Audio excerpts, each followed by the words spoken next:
Spoonful after spoonful after.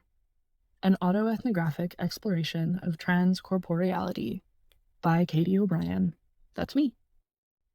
My experience of being a human with a body has been complicated.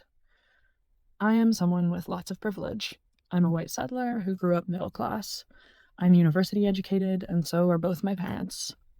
I'm also someone who might be considered small fat, developed an eating disorder in my teens, and came to understand myself as non-binary and trans in my 20s.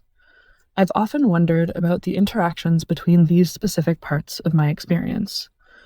I've noticed that my meandering journey through eating disorder recovery and unlearning of anti-fatness is increasingly tangled with my knowledge of my body as non-binary and trans. I've developed the research question, how is my experience of trans corporeality mediated by pathologizing logics, including anti-fatness? Corporeality is the state of being or having a body. In the book Queer Embodiment, white trans scholar Hill Malatino defines queer corporealities as, quote, bodies that don't cohere according to ciscentric, sexually dimorphic, ableist conceptions of somatic normalcy, end quote. Basically, Malatino's concept of queer corporealities describes the state of having or being a body that comes up against the violent assumption that all bodies should be cisgender and easily understood as either male or female.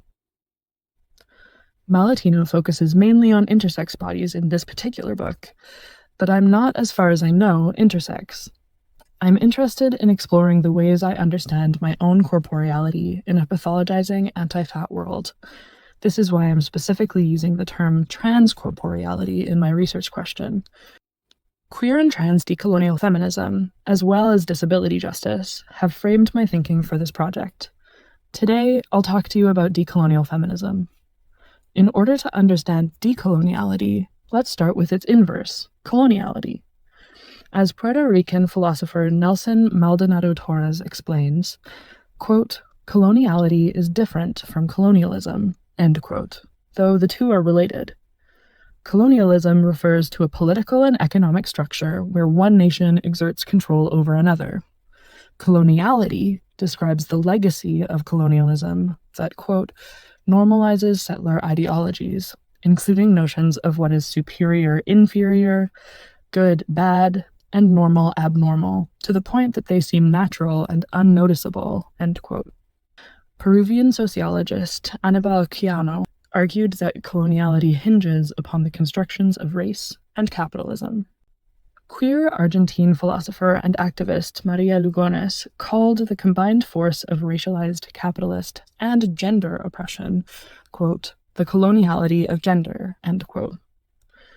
Lugones called the possibility of overcoming this combo decolonial feminism.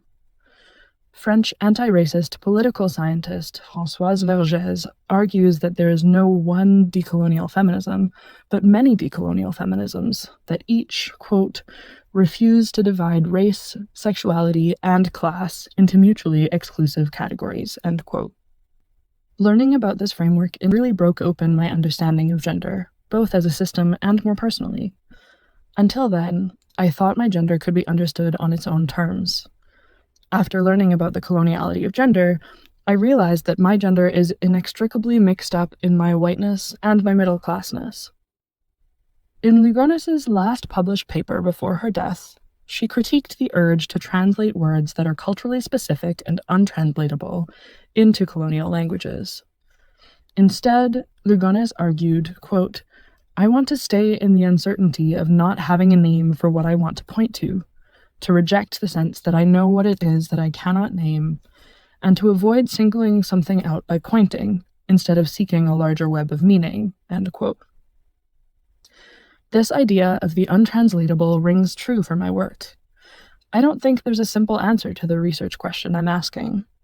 I want to dig into the larger web of meaning around my experience of transcorporeality, pathologization, and anti-fatness, and play around in the uncertainty.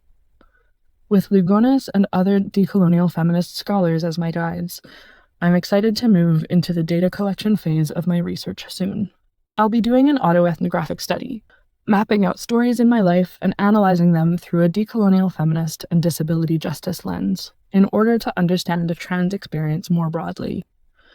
Initially, I proposed marrying an autoethnographic approach with community interviews, thinking that the only way to produce rigorous work would be to incorporate the perspectives of others. One of my first moves toward a decolonial approach to this project was recognizing, with my supervisor, Dr. Mamouna Musa Mitha's guidance, that this thought process was rooted in a colonial, positivist critique of autoethnography. Queer scholar activist Autumn Asher Blackdeer from the Southern Cheyenne Nation argues that, quote, decolonial feminism challenges positivism through both critical reflexivity and positionality, beyond upfront statements of privilege, but true critical reflection and application to the work, end quote, making this framework an ideal fit with an autoethnographic approach. I plan to podcast my thesis, not only as an accessible knowledge translation opportunity, but also as method, and for an important reason. Podcasting inherently brings the body into the work by engaging with the voice. White digital humanities scholar and feminist podcaster Hannah McGregor notes that our voices bring our bodies with them in a way that our writing doesn't necessarily. And there's an opportunity, if we want to let it, for podcasting to also put feeling and affect back into our scholarship. My objective in approaching this work from a decolonial perspective is to start the work of dismantling pathologizing anti-trans and anti-fat narratives.